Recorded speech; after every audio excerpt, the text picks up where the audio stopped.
Hey guys, Bryce here from Cortex. All content on the Cortex podcast is for educational and entertainment purposes. It is not a substitution for medical advice from a qualified health professional. Thank you and enjoy the podcast.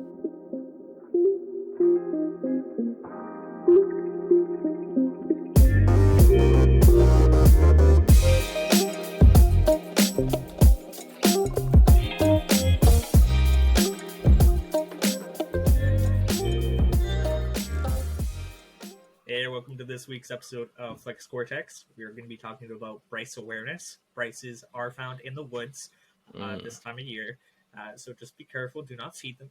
Oh, shoot. No, we're talking about brand awareness. You're not a bear, right, Bryce? I don't think so. That's true. You're built like a bear.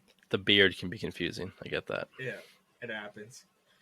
So we're going to actually be talking about creating brand awareness, including some basics on marketing, social media usage, and ways to gain traction with clients. So let's jump into that. Let's do it. So we're going to just start off with like the basics of marketing. So how you promote your products or services to the public or to your customers anyway. Usually how you get new clients and retain current clientele is through marketing and different marketing techniques that we'll talk about. This can include different promotions, advertisements, social media for marketing purposes, and even some like referral bonuses that some businesses will utilize, especially in the PT space. Yeah, so for sure. Question for you, Bryce. How did you end up growing your own accounts?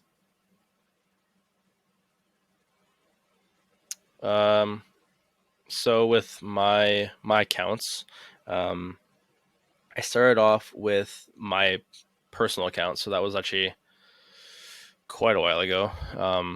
And then I ended up just blending, which wasn't the ideal at the time.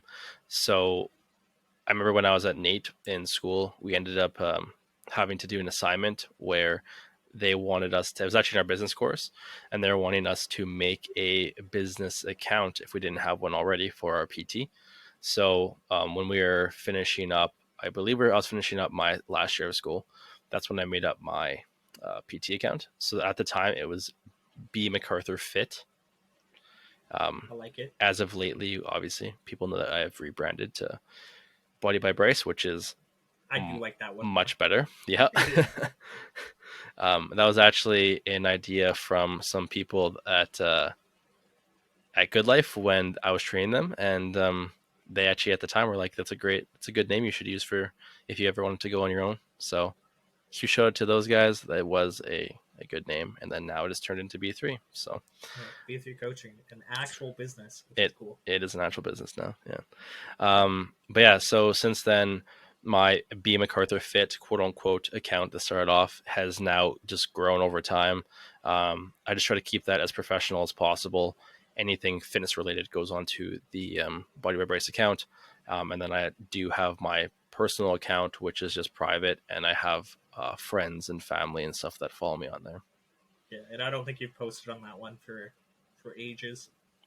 Yeah, mainly it's just hiking stuff usually, or traveling stuff, or maybe like if I go to festivals or something, it's that, or any kind of family stuff. It's nothing crazy. Again, honestly, my fitness account just takes up a lot of my time. Yeah. I mean, like you're posting fairly regularly on that one, and as we talked about a couple days ago, it kind of has its own theme. If you can kind of look out for it, kind of see the themes of the page.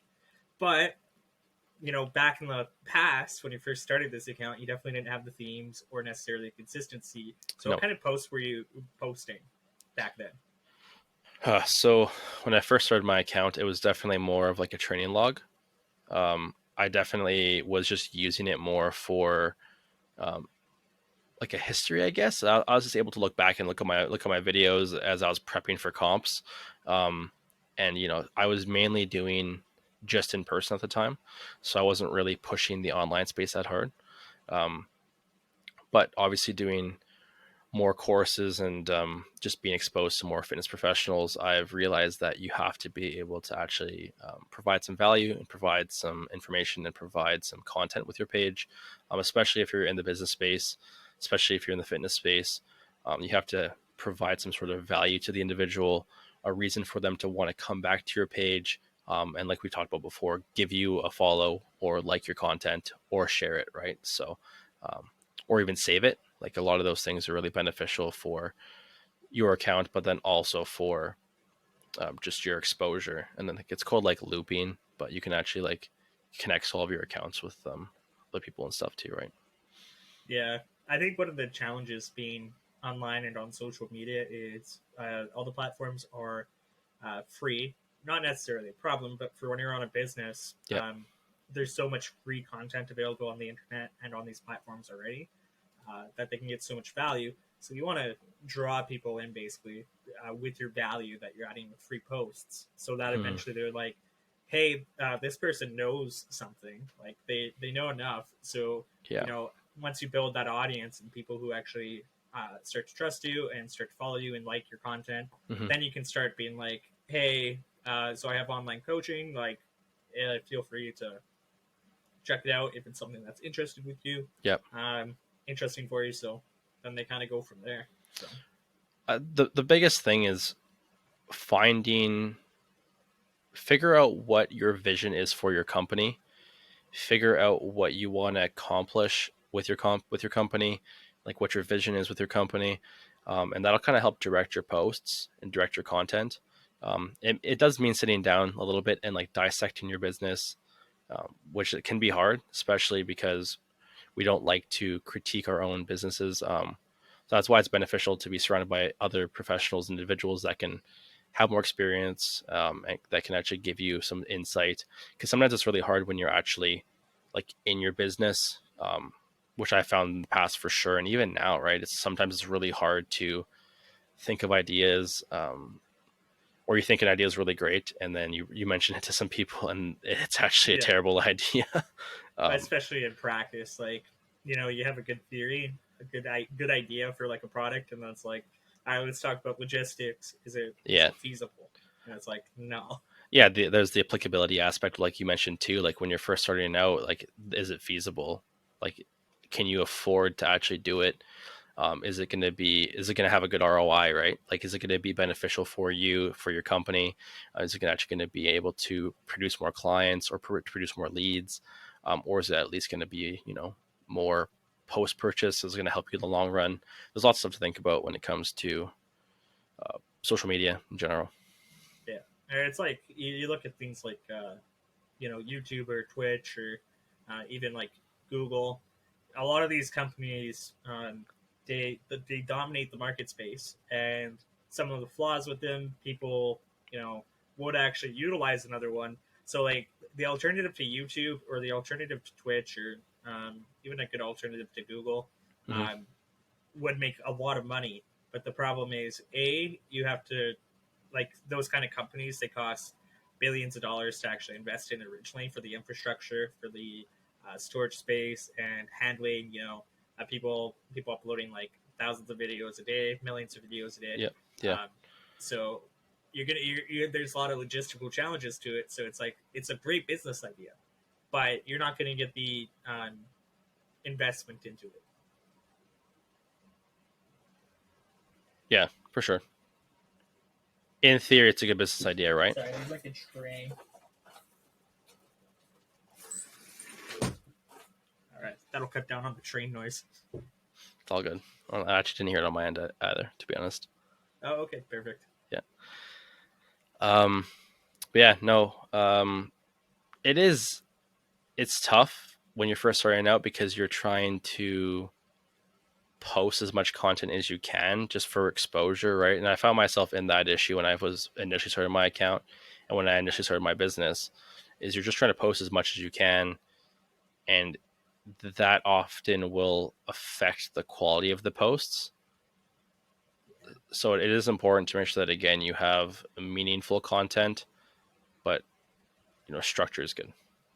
Yeah, and I think that is a good segue into asking. So obviously for fitness and for you, it's Instagram. Hmm. But is there like a best platform to use? Should you use multiple? Like how should it work?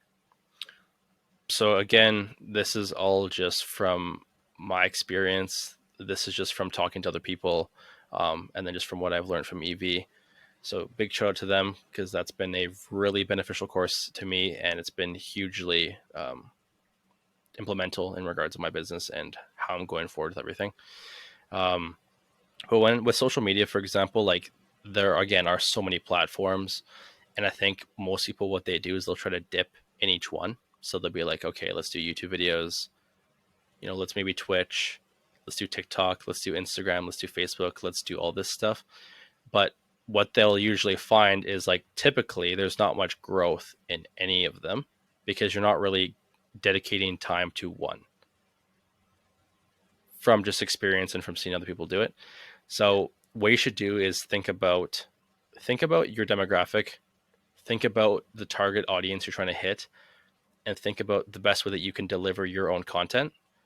And honestly, just go by like logistics. Just go by like that's the awesome thing with Facebook, and that's the awesome thing with Instagram, is if you convert your account to business, you can actually see the reach, you can actually see the shares, the saves, you can see all of that stuff, which is really beneficial to see which platform is actually getting you the most growth and bringing the most people into your business, right? Um, so find which one works for you and capitalize on that platform. So like for me, like I've gotten a lot of leads, and then I've gotten a lot of referrals just from my Instagram. So just knowing that my Instagram is my best platform, I put most of my time into my Instagram. Yeah. I was doing YouTube for a bit, but this is a good example of trying to do too much at one time. I was trying to do YouTube, and it was it was stressing me out more than anything. I wasn't really getting good views on it. It ended up just like eating up more time that I could have been putting towards the podcast or towards my Instagram. So I ended up just cutting it way back. There'll be times where I'll want to do videos for maybe certain launches of certain stuff, or if we're wanting to do anything related to the podcast. But for the most part, if I can deliver what I want to deliver via Instagram and there's better ROI and turnover with that, then I will definitely just utilize my Instagram being my main platform. I think it is something to note though, back to the consistency thing. You know, you're consistent with your like weekly posts for a bit there, but Yeah. the huge problem is like your Instagram. The reason why probably one of the reasons anyway that it's probably picking up traction too is that you've had it for 3 years where you've been posting relatively consistently. So you've had a lot of organic growth that way, all the way up until like probably 500 or 600 followers. And then the last little bit, your follower count has more or less exploded up to the 13 or whatever hundred that you have currently. Mm-hmm. So it is one of those things to note. Like YouTube can take an insane amount of consistency before the algorithm even pushes it in front of any audience. Yeah. The thing with YouTube, though, that I will say is really nice is that YouTube is very organic. Like, if you do manage to grow your YouTube, like, props, because YouTube is really hard to grow, because people that sub to you have to have an account. Yeah, it is hard to, because a lot of people will watch YouTube without ever logging in. Yeah, Um, that's the thing, right? It takes time to actually, if they don't have an account, to make one. So if they're yeah, making an account to sub to you, then they really like your content. yeah, because like Instagram, the benefit with Instagram is that, um, love it or hate it for the actual business or for the professional Instagram user or using it for a professional account anyway. Um, you know, people if they want to click on your picture and zoom in on Bryce's biceps or see the comments or see what's actually like captioned on the photo, they Mm, actually have to like sign in. So and then once you're signed in, because you can sign up with Facebook, so if you already have a Facebook account, it's easy, just like that. And yeah, then you're on it, and then you're like, well, I might as well give him a follow if I like his content or yeah. that sort of thing. The process itself is pretty frictionless, so that's why I think Facebook and like Instagram are so big, because like it's really easy to make an account. Yeah. And YouTube is frictionless for viewing the video. It's even somehow, in some ways, more frictionless, but it doesn't actually give any benefit to um, the person posting the videos. Yeah, I definitely think that for YouTube, for example, if you like, let's say you have like a cooking channel or let's say you have like tutorial stuff, that's probably when YouTube would be a really good platform, just because you are more going to be like time based, right? Obviously, and if Yeah, somebody's going to your YouTube, like they're going to be committing to that 15 or 20-minute video of those recipes, right? yeah, If you're trying to get across something relatively quickly, you can utilize other things on like Instagram, like IGTV does work, or you can obviously just put little snippets of stuff that you want to have on your Instagram for your YouTube too, right? There's a lot of ways to kind of work around it, but um, YouTube is a hard platform to grow. So it yeah. is pretty crazy to see all the people that have like, a couple million subscribers, because like that is tough to get. I think it is also interesting to note for like just what kind of content you want to put out, and that is one of the questions you have to ask. Obviously, you're not going to be posting photos, you'll console or different, photography. You're not posting that to YouTube.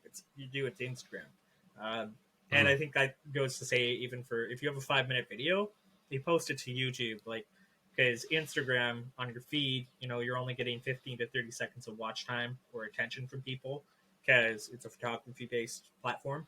Yeah. Um, Yeah. so even with Instagram TV, you really have to capture those people in that first 15 to 30 seconds Mm-hmm. if for them to actually click on the watch reels and then continue watching your video. And even if it is 5 minutes, even if you capture them, you might not actually have good retention because it's not the mind state that people are in when they're browsing Instagram.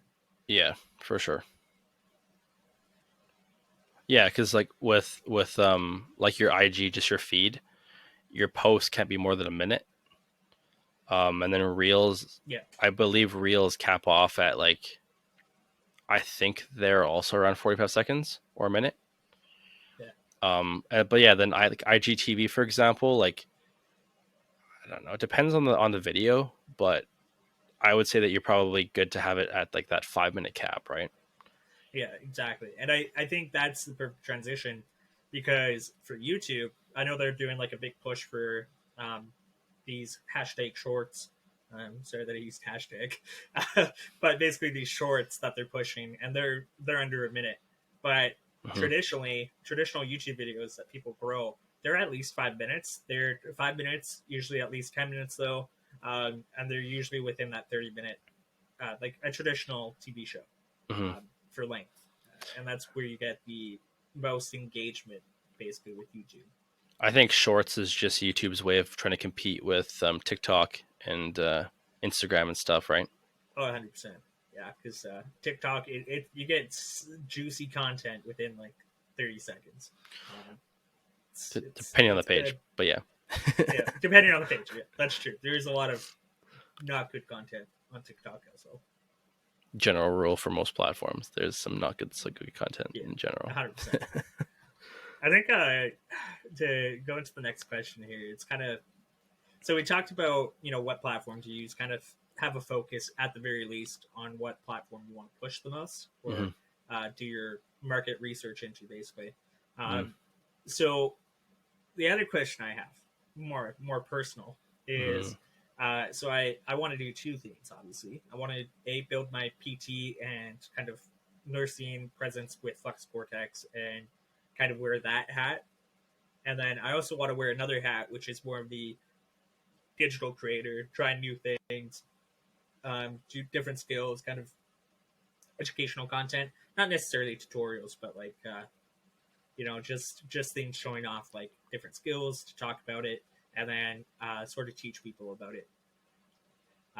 So my question is, and we've kind of already talked about this before, Hmm. but you know, if I'm gonna have like for my PT stuff, I probably don't need a YouTube account because a lot of that stuff can be condensed into the IGTV if needed.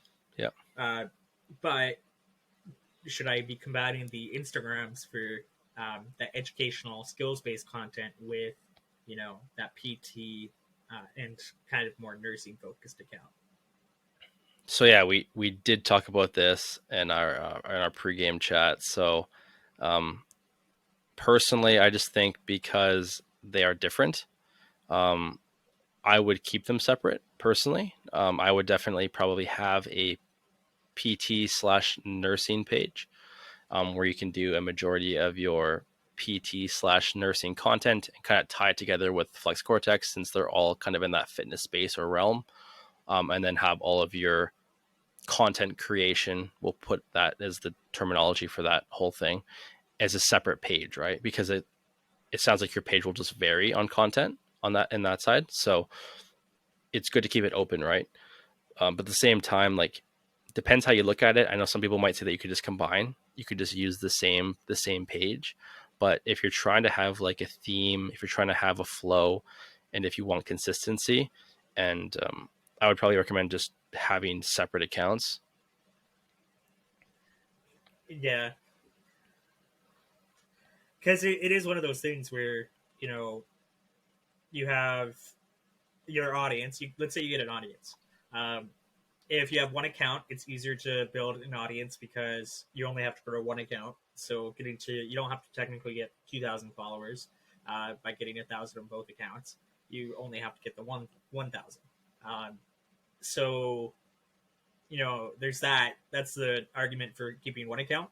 But you got to Yeah. remember for that audience, excluding friends or family who are happy to see whatever you're up to, the audience who's coming in, they usually have certain content that they want to see. So you're Yeah. going to have these people who get really engaged with your fitness posts because they're there to see your fitness content. Mm. And then, you might have your uh, more variety, your digital creation content that's posted, and then like no one's engaging with it because like they're not following you for that reason. Um, Yeah. That's the so it th- is one of those things. that's the thing to think about too, right? Is if you have a following, chances are they're following you because they like a specific kind of content that you post. But if Yeah, your content is all over the map, then there's no consistency with your page, right? So like I would almost say that you're probably better off to have, like I said before, a page just dedicated to fitness, nursing, the Flex Cortex stuff, and because that's all like really nicely connected, right? Like all the topics that we posted, that we talk about here, are fitness, lifestyle, self improvement to some sort of degree, which ties in very nicely to what you're trying to accomplish with your nursing page, which is delving into women's health, which is trying to dive into PT as well to try to help people with that. I think that all ties in very nicely, so I think that I would keep that as a theme and keep that all connected together. Um, then when it comes to your content creation, I would definitely just have your content creation separate, just because you will probably be doing different stuff pretty regularly on there. And not that that's a bad thing, but I would definitely just show that as being like, if people follow you, they're following you because they want to see you doing like cool web design stuff. They want to see you doing cool, new skills all the time. Like, they're going to be following you for that stuff. yeah, And then if people like obviously will know you from the podcast too, then they'll know, like, then they might come across your other page and be like, oh, cool, like this is what he does as well. Whereas yeah, like if you have it just combined, it's like, what does he do? yeah. Exactly. You don't have that brand coherence almost, because it's almost like Elon Musk did not slap together Tesla and SpaceX to have one company. I mean, they do two different things. They do Yeah. different products. Uh, so it's one of those things where if you're going to have different content, especially for like organic growth, to know if there's actually brand interest, you'd want to have that separate so you can actually use those analytics and logistics that these platforms give you to really look and be like, oh hey, so and if you have it on the same page, it might still tell you like, oh, no one's engaging with your skills content, but you're getting like lots of engagement on your fitness posts. Then you might want Yeah. to change focus. Yeah. But it keeping it separate. It's kind of nice that way. Man, a lot of it's trial and error too, right? Like you definitely see a lot of people in the social media game, or a lot of content creators, that it just works for them. Yeah, Like, some people just have an account where they post everything, it just works. Some people have separate accounts that works better for them. Like, personally for me, like, I like to have my personal life separate from business. Business is business stuff. I don't like to have them intertwined. I like to be able to keep that part of my life like separate and not related to what I do in my free time, right? But again, though, like, I do know lots of people that manage to have it all combined and it turns out pretty good for them. Um, Yeah. Again, like the only real way to know is to try. So if you were wanting to try it out, you could, and just see if people vibe with it, right? See if you start posting regularly on that page, um, then just see if people engage with better, and then that's honestly kind of what you can do. But coming from, again, just my perspective and my point of view, I would just advise having separate accounts from the start. Yeah. Then it'll take a little bit to actually get growth, but it'll be organic growth because they're following you because they want to follow you and they like what you post. Yeah. And I would make an argument for, you don't have to have a personal account. No, Um, you definitely don't have to. and it's one of those things where, even for that mental health benefit of getting away from social media, it can be really beneficial, you know, to just not have a personal. So then that way you're not stressed about posting extra content Yeah. or, um, I mean, if you really want to show pictures of your family or, something that's going on in your personal life that you don't want to share publicly, definitely like, you could probably make a personal Instagram account if you really wanted to. Hmm. You Yeah. could also just post on Facebook because everyone Yeah. has Facebook. I mean, it still gets decent engagement, and that's where grandmas and stuff usually are, where they're going to really appreciate that sort of content. Yeah. So Yeah. Like I mentioned before, I do have a personal page on Instagram, but I just don't really ever use it because I find that my main business page just consumes a lot of my time. So if ever I'm on social media, it's to try it's to, it's on that page. post content or make connections with people. It's usually that kind of stuff, right? I don't ever really find that I'm typically on my personal page that much. But it is good to like Tanner mentioned before, have that if you want it and if you like having that personal page, obviously. But Yeah. I would just have it. If you do have have like a personal page, I'd probably just suggest having it private if you are a business owner. Yeah, especially as you um, grow your page. Even at 1,000 followers, like you get some people who would end up finding it who don't necessarily want um, on their personal account because it's your personal. Yeah. So you keep it separate. Someone like Ian or Thayer or other guests on this podcast, feel free to add us on the personal Instagram. But not necessarily every single client, especially for like legal or professional boundary reasons. It's kind of like you got to keep that separate. Yeah.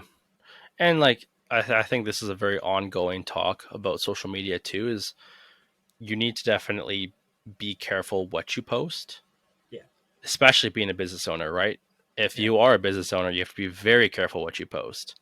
yeah. I Careful on your business and on your personal. Exactly, because they might want to be hiring you, but they come across a post on your personal or on your business doesn't rub well with them, and then all of a sudden they're not hiring you, or they don't want to, or they unfollow you, right? So it is important to again keep them separate.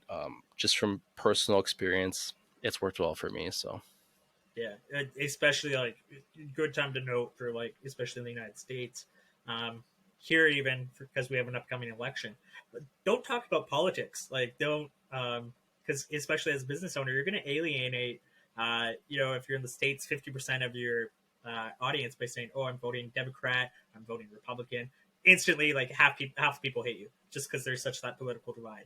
people that are listening can't see this, but I'm like right now I'm just saying cut and throat, and I'm just like covering my mouth because Yeah, exactly. that's Like one of do those not talk about it. that's one of those things that you can have your own opinion on it, Yeah. and you're welcome. You're more than welcome to have your own opinion on it, but keep it off of your business page.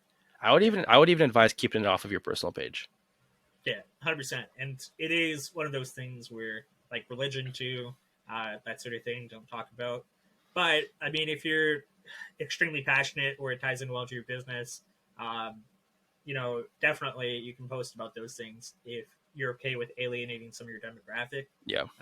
Like if you're really passionate about, LGBTQ rights, as we were on Flex Cortex, we're okay with saying that out loud. And that's not even like a pink capitalism thing, which is, doing it to uh, get that Hmm. social benefit. That's just one of the things I think we both morally stand on. So it's one of those things, that might alienate some people, but if it's important enough to you and what you think your vision is, then do it. But be careful because you will alienate some customers. Just the biggest thing with social media is just realize that there might be one person or a couple people that just don't agree with you. Yeah, Like and they it's super common. and like you don't have to agree with other people either, but you just have to respect somebody's opinion. And I think everybody would get along a lot better if we just did that versus trying to challenge everybody's opinion because just get along with people. Yeah, and that's also just how you stop things from escalating too.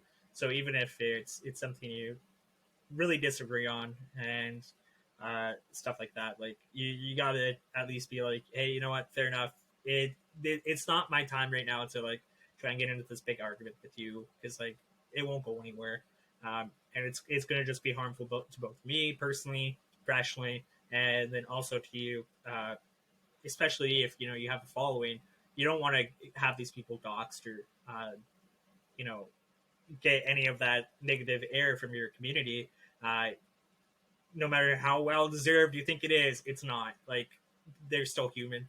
Treat people like humans, with that respect and dignity. Exactly. Yeah. Now that's even in spite if they don't treat you with that respect and dignity. Be the better person. That's all you can do, man. That's Yeah. it. So we were talking about how your business Instagram takes a lot of your time, uh, and it's kind of tied in a little bit outside of social media, but mostly within the realm of social media. Mhm. What kind of marketing techniques do you use, especially on Instagram, uh, to gain followers and even traction for your business? So click throughs to your website for coaching. So when I first started, like when I initially launched my business, I had like a direct ad. So I promoted it, which is pretty much like a direct ad. And you can pay for that ad, obviously. So that did do decently well with just the initial launch of the business itself. Um, but as of lately, I have just been trying to more or less just share my clients. Again, you're part of a team when you join B3, so I want to show that people are part of a team. Obviously, that hard work doesn't go unnoticed. And then obviously just trying to use your posts for engagement, right? So just trying to, again, put out good content so that way people can come onto your page and learn something. If they can come onto your page and learn something for free, they're more likely to pay you for your services versus just coming to your page and not learning anything, right? Yeah, exactly. I think that is a big thing. I think you mentioned it to me before. You also have a referral program with B3, or you're thinking about it. Yeah. So something that I'm trying to get kind of working right now, but if somebody does refer a client and they do sign up, I'm going to be giving a referral bonus. As of how long, that is undecided right now, but it is to be added to current clients that are on the roster. So Yeah, something in the works. One thing that you've already implemented that's a nice like bonus, basically a form of marketing, an actual brand promotion is that sponsorship with Supplement King.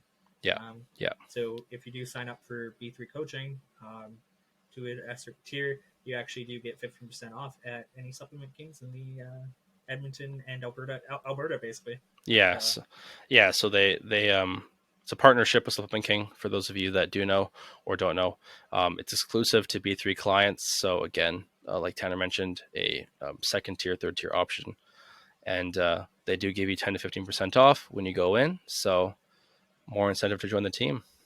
The very time. yeah, it's one of those things and that's like a form of marketing too, and that is sometimes incorporated into Flex Cortex or just in social media. That's a good example. This is a class adjourned basically on that. Good plug. Well, the thing too is finding partnerships that can help promote your brand in a positive way. Finding something that you would normally buy yourself or use yourself. Obviously, you want to reflect in a positive way on your brand and not poorly on your brand, right? So, Supplement King, I was already buying from anyways, and a lot of people that I know are buying from them. They're a well known business and company. So, definitely honored to have this opportunity to work with them. Yeah, and I think that's again tied back to brand risk. Like that's why you're not posting, um, content that another business or partnership would be like, yeah, no, I can't work with you because of that. It Yeah. goes the same way because they're almost a client in a way, but in that case, it's just a mutually beneficial business partnership. Yeah, and I think a big thing with the industry itself is a lot of people will just do whatever they can to get partnerships, even if they don't use the product. Yeah, So I think it's very important to believe in the product yourself before you're telling people to buy it. especially because people aren't dumb. Your followers aren't dumb. If you're selling them either um, basically quack magic or you know these different supplements that have no evidence or might actually be dangerous or things like that, where you don't really don't believe in the product but you're just doing it for the payout, For the clout. Yeah.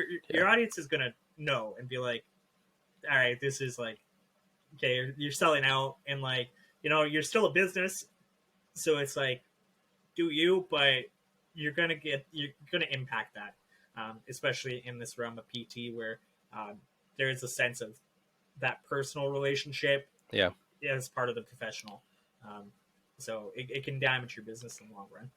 Yeah, you want positive associations with your brand, right? You don't want to have any kind of negative ones. I mean, Yeah. negative ones do happen, unfortunately, but if you can control what you can control and just try to work with people that can help promote your brand and make all of your clients better, right? It's one of those things. Yeah.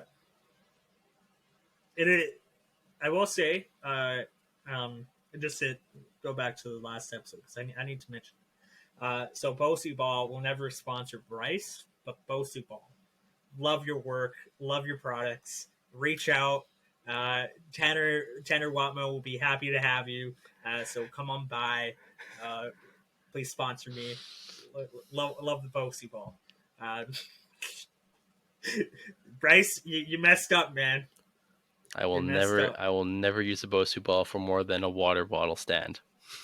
It is a good water bottle stand. You know what? Bosu Ball, reach out. I can help make that a selling point. Or maybe some modified stretching, but that's about it. Hey man, it improves core strength, stability, uh, and it makes you look cool. This is for a different episode. We're not diving into the Bosu ball right now. Yeah, we will talk about stability in the future. Quote unquote stability from a Bosu ball. Yeah. Yes, stability. I swear, bro. Um, okay, you go back to the episode now. So I have my account set up. Mm. Um, now what? Should I be posting for quality? Should I be waiting for that once in a month quality post, once in a week quality post, or should I be basically posting every day so I can actually build an audience, build traction before I really get bogged down in the perfectionism? So for you, or just I guess for anybody, I would recommend using your posts to try to bring people in. So use your post as a sense of lead generation, probably the easiest way to put it. And then you're using your stories as a way to communicate with people. But then you're also using your stories as a way to engage with people as well, right? So use your stories for like Q&As are really good. I do those, try to do those weekly. Um, and then also just doing polls to see like what kind of content your viewers want to see, or like what kind of content your followers want to see and stuff too. But then also just like talking to people, right? Showing people who you are, so that way like they might see your face, but maybe they never heard you talk. So you're trying to create a little bit of a personal connection, so that way if they see you in person, it's like they've kind of already met you. Yeah, it is for that personal connection that we were kind of talking about before, uh, especially with the PT space. So Yeah, and that's the biggest thing too, right? Is like lots of people, like when they post anyways, maybe they don't ever talk, maybe they don't really use their stories that much, but like if you saw a person in person, maybe you wouldn't know what they sounded like. But I mean, if you've gone into their stories lots, if you've heard them talk lots, then you kind of like at least kind of know what to expect, right? yeah, and someone who's a good salesman or good business owner, they're gonna make you. It's because it's weird. It's weird when someone knows you from those stories and like feels like they've really gotten to know you, and you don't know them. You've never met that person in your life. No. But the key is that at least from a business perspective, less so from like a content creation perspective, you want to make sure that person feels welcome and that you're bringing them in so that way they're a potential lead, they're a potential client. So Yeah. making sure that they feel welcome, safe, and that you don't have to be their best friend or even their friend necessarily. Just be professional and respectful and very open. Yeah. So that's absolutely right. I mean, you definitely have to, um, whatever platform you want to use, aim to have some sort of social media presence, right? Um, Engage with the followers you have, show your appreciation for them, support them, right? But then the biggest thing too is like with your posting schedule, especially for you being pretty new into trying to get your social media going, just focus on quality content, man. Like just quality content, whether that's a couple times a week. Like what you don't want to do is try to aim to post like 6 times a week and then have half of your post be garbage. I'm gonna go for the quantity route, not the quality route, because I don't take advice from people. Mm. That's probably ear rape for all of our listeners. We're sorry about that. Yeah, sorry about that. If you watch the YouTube video, you can see the very dramatic Mike slide. Mike slide towards the face. Yeah. We'll have to edit that in post to make sure that your ears are still safe and sound. Yep. Yeah, exactly. Bryce's ears aren't. He's currently bleeding from the ears. Yeah. But no, man. Just again, some advice from my personal experience. Obviously, there are people that you can pay to help you with this kind of stuff that would have more experience than myself, but happy to help where I can. Yeah, it is one of those things. There are social media managers and people who specialize in this. So there's also a lot of free resources that you can dive into if you're not feeling like paying one of these. If this is something you want to do yourself, Mm-hmm. and if you're looking for that middle ground, become your own kind of expert and learn from these people at a more affordable rate. There's plenty of courses out there too on Udemy, Coursera, etc.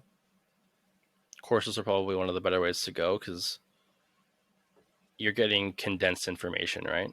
Yeah, like But your course right now that you're taking is kind of covering some social media aspects. It's a more of a general business course, but it also covers that, right? yeah, so the Elite Vitality Fitness Business course, pretty much we cover everything regarding social media and owning a company. So I would highly recommend it to anybody. It teaches you how to properly, actually structure your business. It teaches you how to properly like utilize your social media.